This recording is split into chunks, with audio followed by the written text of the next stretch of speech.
Hello there. This is the second video.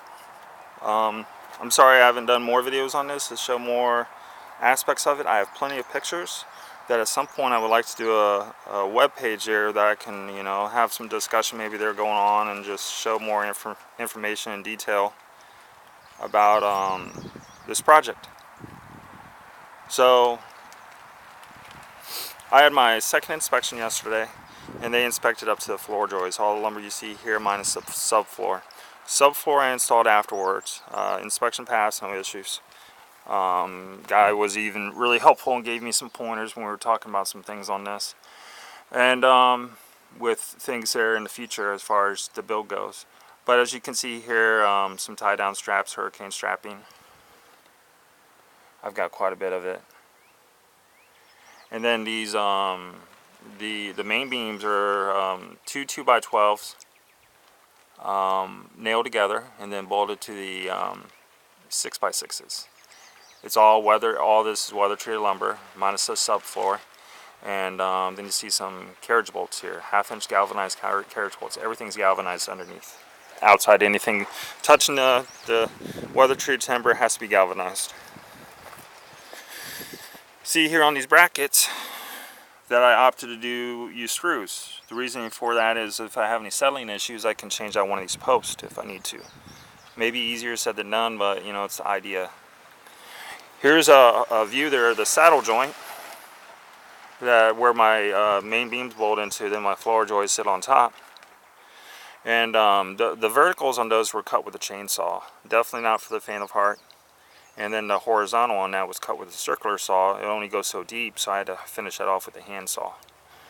But they turned out. I was wanting to get as precise as possible. Chainsaw may or may not be the way to go, but it's what worked for me. So the structure so far is very level, both front and back and side to side, as well as very square. And so it's a good thing. You got to have that good base to start off of. It's hard getting those things figured out on your own, but if you stick to it and you think about it, you can get that done.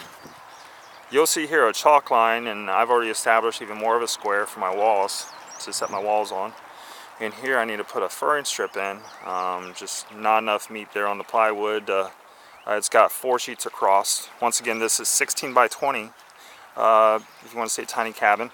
And I want to put a web page together, and with that I'll have a lot more photos that I've been taking along, pictures, and a lot of information.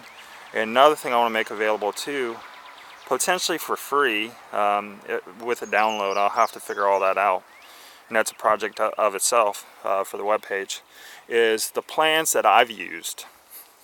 I made these plans myself, and they're stamped and inspected by the county, the local county. And so if they the county I'm at is fairly rigorous, so if they inspected it, or if they approved it, I think most counties would, unless you have a certain little ordinance where it can't be under a certain square footage, or has to have other special restrictions. So, but with all that, I'll try to do more videos as I go along, but really busy here trying to get this done, and with weather and with some time off from work, want to use that as best as possible. But with that, I'll let you go, and if it's something you want to do, by all means you can do it. All right, see you later.